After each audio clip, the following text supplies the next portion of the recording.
Alright guys, welcome to another episode of Everyday EDC, and welcome to another frickin' work week.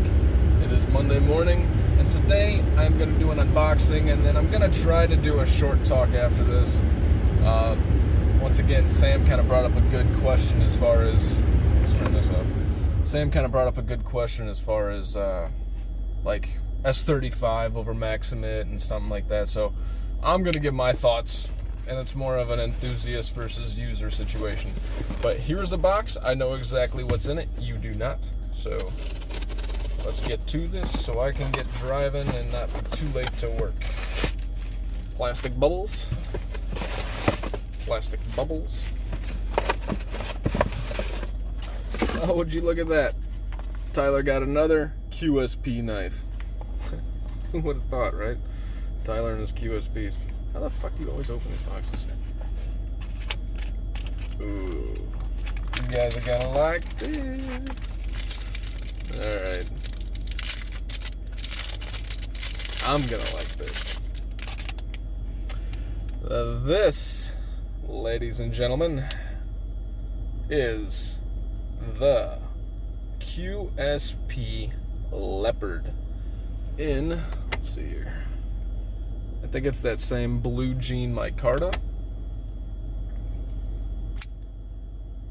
So this thing, to put it in perspective a little bit, this is my steel wheel sedge. It's not super huge. Let's try to do it like this too. I'm trying to show you guys more because somebody brought up the fact that I don't show the knives enough when I'm unboxing, and it's true, I don't. So this is the QSP Leopard. So you can front flip it, which is pretty sweet. But the flipper's placed in a position such that you can also treat it just like a regular flipper tab. So out of the box, this thing's action is awesome. And it's cold. It's cold outside the set in my truck all night. So it's like, the fact that this has this awesome of action is pretty impressive. The blade centering, as you guys can see here,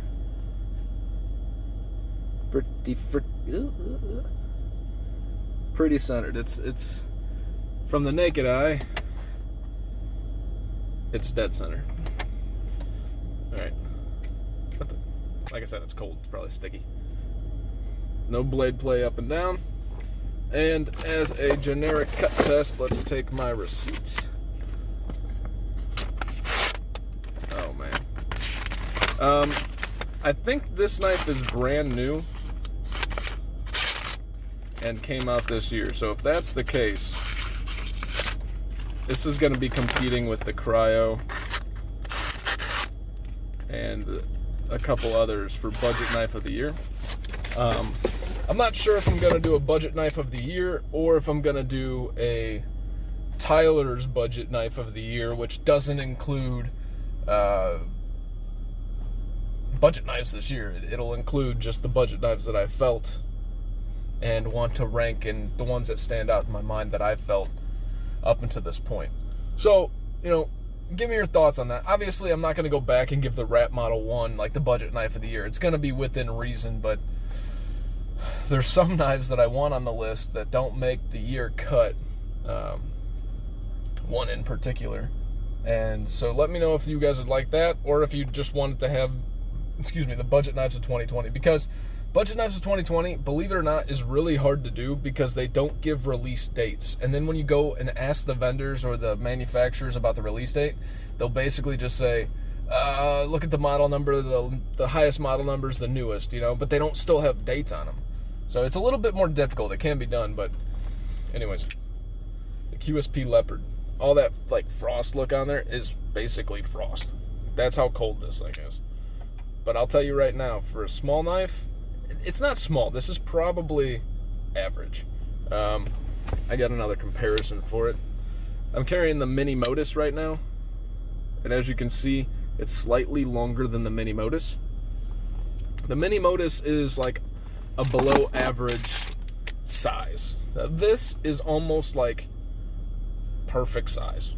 So it is not ambidextrous from the looks of it.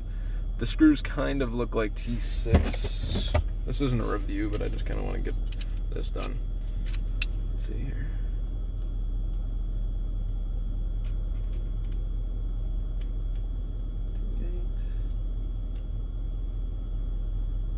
So the body screws feel like T6, and that's all right. Once you guys see this by comparison with other knives, you're going to see why. First of all, as usual, typical QSP, guys. I think QSP is my favorite action. After holding 4 of them right now, the Phoenix, the Leopard, now the Copperhead, and the Puffin, and the Penguin, their action is really satisfying. Civivi has great action. Everybody talks about the Civivi action, etc., etc., etc., but it's the QSP has this action where it has the sound with it that just kind of resonates better. This is the box that it comes in, so it's pretty nice. It comes in this little card that kind of just gives you the specs, I think, on it. If I can... Does it open up, or am I just retarded there? It might just be a freaking card. Is this just a freaking card? Oh. Might just be a card. So it kind of gives the breakdown of the knife, which is pretty sweet. And then it kind of gives some QSP information. Is that in English? Yeah, it's just reversed because you guys are looking at it from... I was like, what the hell? It's backwards. Alright. And for those of you that I didn't mention, my unboxing knife is the Steel Wheel Sedge. I'm still trying to love this guy. Today's a Steel Wheel Monday. Should be Steel Wheel Saturday and Sunday. But Steel Wheel Monday, I got the Sedge and the Mini Modus in my pocket. I will say, after feeling Jake's Mini Modus, and Screamer, the Sedge doesn't compare in action. But the Sedge is also on Phosphor Bronze, and I don't think those two are on Phosphor Bronze. I think those two are bearings, but don't quote me on that. I gotta do some researching. People on my streets trying to block my driveway, and I'm gonna bash into their cars one of these days. Sorry. Alright. So now that we're done with the unboxing, kind of getting into it. Killed enough time. Today's topic for Jets in the Truck, I want to talk about like an enthusiast need versus a user need. Sam asked me, my thoughts on spending $140 on what I'm assuming is either S30V or S35VN, or spending the $200 for Maximum. First and foremost, don't go to me as your resident expert on this unless you're just interested in my opinion, because I am not an expert by any means, and there's plenty of forums and stuff out there that you can go to for better information and to make a better decision. But my thoughts. So I'm going to kind of climb the chain with steels that stick out in my brain and just give a little talk about them, and then we'll talk about needs versus wants. You can start off with the budget bracket. You got the 14C28N, super corrosion resistant, pretty soft. You got a D2, which is pretty hard, not corrosion resistant at all, but does chip. Then you got your 9CR, 8CR. Those are pretty corrosion resistant, but a little bit softer, kind of like a 14C28N. I don't have the stats to compare those off the top of my head, but compare them to me similar for generic purposes. They're not really that similar, but just take that for what you will. Then you go into the next bracket. You got the S30s, the S35s, I don't want to call S45 in that bracket, but it kind of is.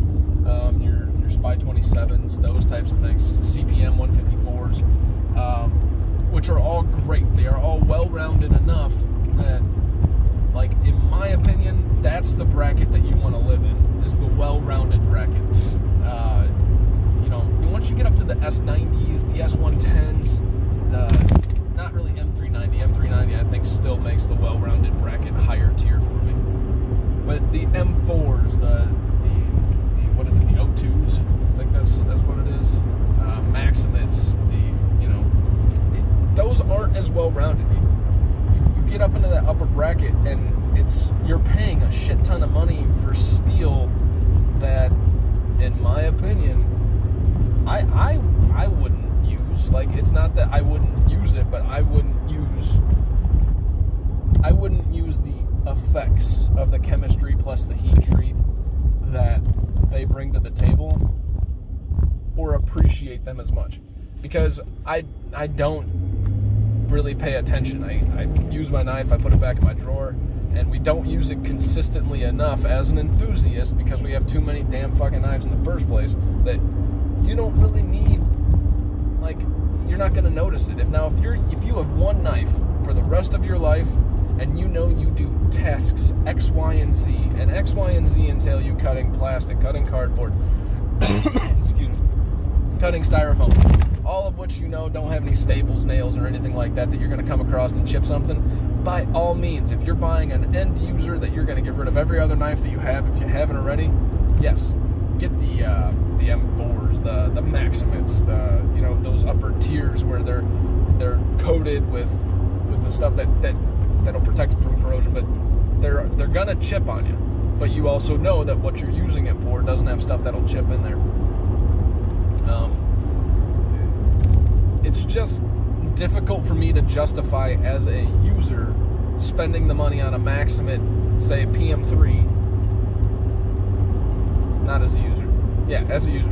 To spend the money on a Maximit PM3 when you can get an S30 or S35 VN PM3 for $60 less, which is almost 40% the cost, and see the effects in your daily life. What is that $60 providing you? That's the user in me. And as I told Sam, the user in me says S35 all day long. I love S35. S45 would probably be the coup de grace for the user steals. It's like tries to really get the balance between S30 and S35, and it does it all a little bit better. You lose a little bit here, but you gain a lot more here. Once you get up into the Maximits and the K390s and stuff like that, it's kind of like, what are you attempting to do other than satisfy the enthusiast in you? The only thing that buying a Maximit knife over an S35 VN knife would do in my psyche and where I'm at in my knife journey is when I'm sitting down talking knives with guys and I have the S35 VN PM3 or the S30, I don't remember which one. I'm sure it comes in both at some point in time. And then my buddy pulls out this Maximit with titanium scales, PM3, and sets it on the table, and then you're like, and then you just slowly grab yours and like slide it into your pocket, like, and immediate jealousy takes over. That, in my opinion, is the only need for a Maximit steel. In my opinion, the need for edge retention, and this kind of goes counterintuitive to everything that the enthusiast community will tell you, the need for edge retention is way less necessary than the need for a toughness on your blade. Like, I told you guys the story about my Revo Berserk and my QSP Copperhead. I was trying to cut through a steel wire. I didn't realize how thick this steel wire was. This was like an 8 thick. It was stupid. But my D2 blade on, I believe it was the Revo Berserk, chipped. My QSP Copperhead blade rolled. Now, what's the difference there for those of us that aren't too experienced with that? The difference is you don't have to take off as much material when you're sharpening that knife to bring it back to life.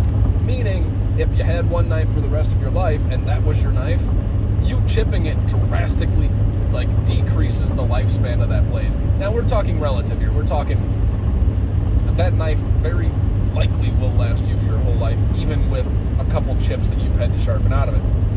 That being said, it still decreases it. Maybe the one gets you 100 years, but once you start chipping on the other one, it's only going to get you 60 years or 70 years. Again, guessing. It's don't take that and go back to knife nerds and be like, EDC said this. But that's the idea that you gotta that I take my preface on as far as my user blades. Obviously, as an enthusiast, I want something awesome. I want the M390s. I want the K390s. My Super Freak has an M4 blade. What does that mean to me? Don't try to cut through anything fucking hard. That's what that means to me. And so, kind of, I guess what I'm saying is the more expensive, the harder the blade, the cool factor is, and everything that the edge retention brings to the table, it makes you want to use that less once you understand that. Because I can cut through paper and cardboard all day, but the moment I see a staple or a nail in there, I'm terrified to use that knife, because if I chip it, now it's like, fuck, I just chipped this. Oh shit, this is gonna take me freaking 4 hours to sharpen because it's M4 or because it's Maximum, And again, not saying that they're equivalent. I understand that they're not, but I'm speaking in generalities. So that's the way I see it. I would much rather prefer the healthy mix of something that is tough enough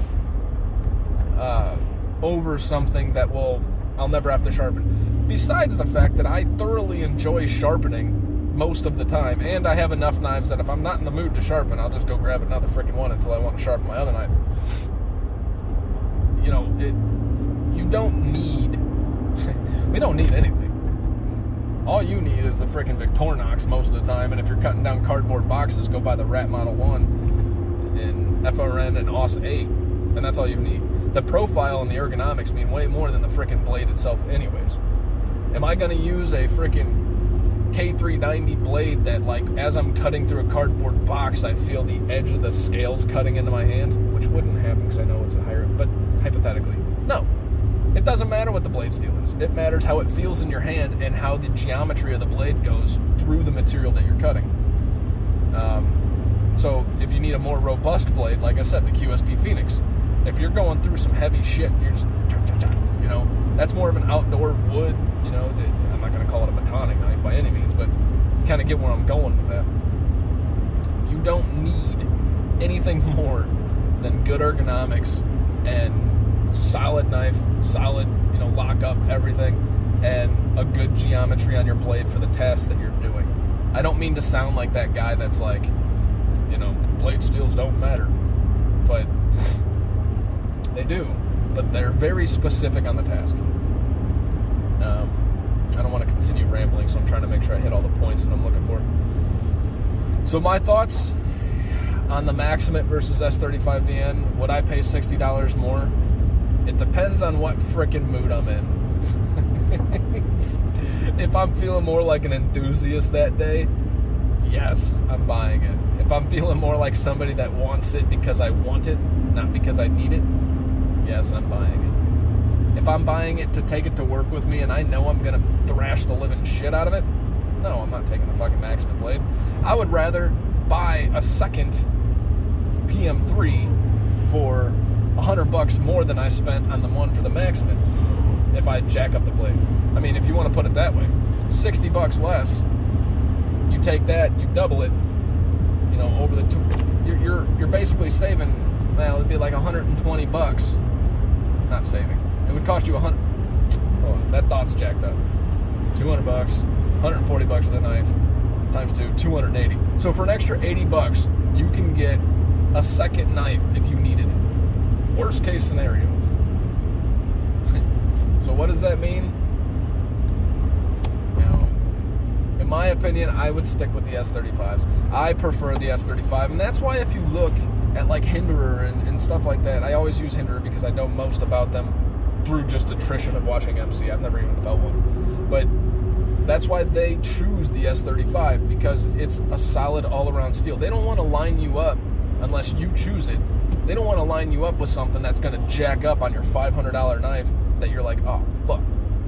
I just chipped the tip off my damn knife. Like, imagine putting a chip a centimeter away from the tip of your knife. And this chip is significant. What does that do? It kind of screws you up pretty good, or you're leaving that chip in there. And once again, chips. As an enthusiast, you're like, I gotta get them out, I gotta get them out. As an overall user for like industrial tasks and stuff, a chip wouldn't do anything, but you better be careful because that does compromise the overall integrity of the blade. Let's say you catch that chip in a weird way, it can cause more fracturing through that blade. In the aluminum industry, we run a big sheet off of the hot mill, and this, I promise this correlates. We run a big sheet off of the hot mill, and what that sheet is, it turns into a big coil. Well, sometimes that sheet's 28, sometimes that sheet's 36, sometimes that sheet's 42 inches wide.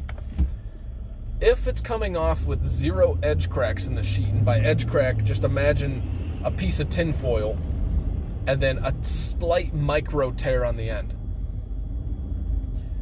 Now you go to pull that tin foil out. If that has a slight micro tear on the end, what's it gonna do? It's gonna just catch it and rip. That's going back to your chips. That's why you do want to be careful with the chips, because if you have a significant chip and you continuously use it without removing that chip, that micro crack that's in there can grow over time depending on the stress levels that you put on that steel. Relatively off topic.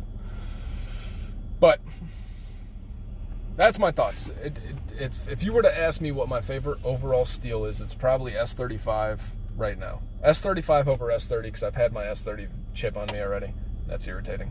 But then again, let's be honest. We all, as enthusiasts, are like, don't use your knives for that. You know, don't pry with your knives. Don't do X. Don't do Y. We all do it.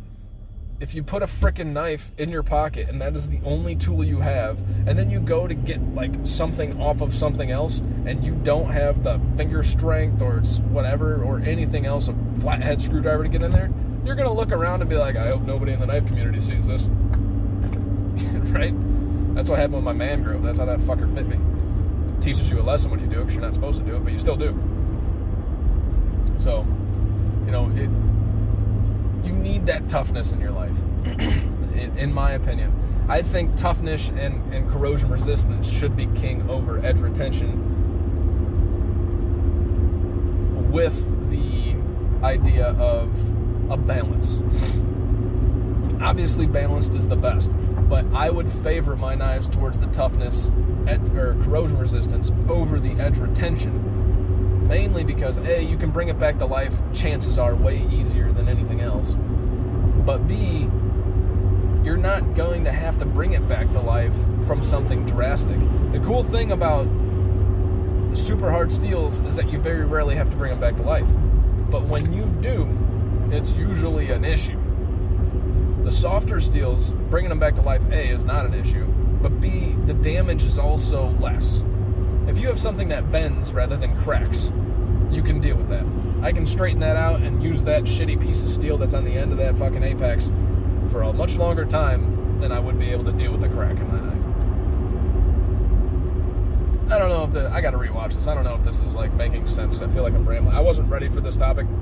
I was completing my morning routine in my bathroom, watching, going through my stuff, and I saw Sam's comment, and it got me thinking, like, what do I prefer? Because I never really thought about it, you know? I'll end it with this.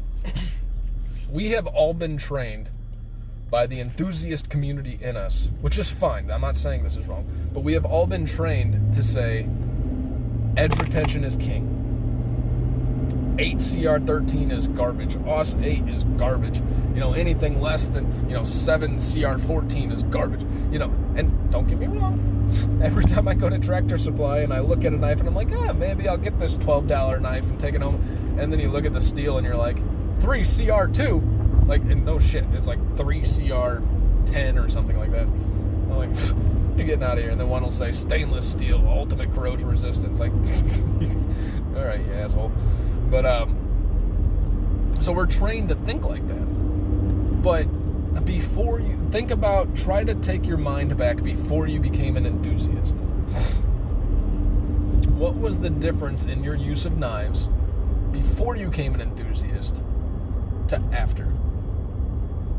Then go back to before you became an enthusiast. Did you have any problems? I'm going to be willing to bet you no, because you didn't realize there was a problem existed. I always use this comparison, and I hate the dandruff companies, right?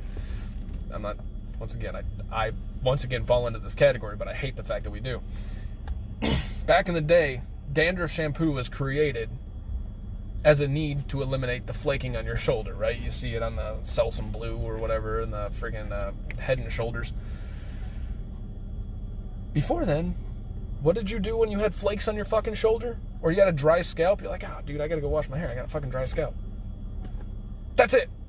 But now it's like, dandruff. And it's taking it to the point where you go to school or something and somebody sees dandruff. Ew, you got dandruff. And it's just fucking disgusting. I say that to go back to think about before your mind was trained by all of us, right? The YouTube reviewers mainly. Think about before your mind was trained by us. Did you have a problem with your knife? You probably didn't use it as much because it was just a pure tool to you. And then you realized this can be more than a tool. This can be kind of like a way of life. Like, it's like, this is what we're, it's kind of like gotta catch 'em all Pokemon style, but we're freaking going after all the knives. You probably use your knife more now.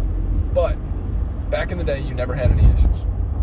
I never had any issues. I didn't have any fucking issues taking my stick as a kid and sharpening it on the sidewalk. I didn't need a KME system for that. But the need or the want has indirectly built a need. And now we, quote unquote, think we need this stuff. That's what I'm kind of leaving you guys with. Think about that original time when you had that old school knife that had shitty action, probably a shit ton of play. That's another thing. Blade play. As a reviewer and as an enthusiast, it drives you fucking nuts. Blade centering drives me nuts. How many times has somebody handed you a knife that they have passed on from their grandfather's grandfather that's had all this blade play because it's had pegs going through it that there's no way to freaking tighten it because it's not even screws anymore. It's just like a rivet or something like that. I can tell you on my, just since I started this knife journey 6, 7 times. Now, rewind and find out how many of those times did that person say this knife failed on me and it fucking cut me. The average person isn't going to experience that. We cut a sheet of paper. I don't care how loose your fucking blade is. You're never going to break the steel in your knife by cutting a sheet of paper. And if somebody has, please, please, please, tell me the story because that sounds hilarious. I'm going on a rant and it kind of is counterintuitive to all of us in the way we think in the channel.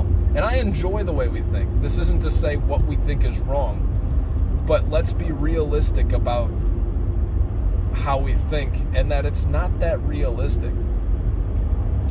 I've had this mindset since I started this channel. So this doesn't change my needs and wants in a knife, this thought process. This isn't new. And it kind of, I guess, slowly trickles into the way I review a little bit here and there, but not much. The point is, you can still live the enthusiast lifestyle while being, honest with yourself. Be honest with yourself about what your expectations are and why you need those expectations. Why you need this. Or why do you want this? Why do you want the Maximate over the S35VN? Is it to satisfy the enthusiast nature in you? And if that's the case, for sure, that's what makes you happy, then do it. Because I do it. I didn't need a Super Freak. I didn't need to buy a PM2 as a review knife. I didn't need to do those things. I wanted to do those things, but I understand that they are a want over a need. Realistically, all I need is to grab, that frickin' K-bar that my buddy sold me at work for $20 and throw it in my pocket and learn how to sharpen. That's all you need in a knife. So just be realistic about it. I'm kind of going in circles, so I'm going to end this. But that's my overall thoughts. Be realistic. Still enjoy the things that you enjoy. Don't let this change your love for the knife community because it hasn't changed mine. But understand what this does to you as a person and what you need and what you want. That will help you make your decisions when you go forward, when you say, do I need the S35 or do I need the Maximate or do I need D2 in a Civivi Elementum or do I want the S35VN? And again, use those words, needs and wants. And now if you've saved up for it and that's what makes you happy and you're like, finally I got my S35VN steel, I know it doesn't have as great of edge retention as D2, but it's definitely a much more well-rounded blade. And again, that last sentence was controversial. Some have proven that it is, some have proven that it's not. That's all I got for you guys today. I don't mean it to be a Debbie Downer on the enthusiast community, because it's not. I am an enthusiast. But understand the context and be that person that can see the grass on both sides of the fence without just looking through the fence links and saying, that's way better than what I have. That's the real key, is understanding both sides of the fence and taking the time to understand both sides of the fence. 90% of the time, the enthusiast in me still buys knives because I'm an enthusiast. But that doesn't mean that I need them. This has been your daily dose of everyday EDC. My name is Tyler. Thank you guys so much for watching. Hope you enjoyed it. And you guys have a great freaking Monday. Yeah, that's a depressing statement. Have a great day, guys.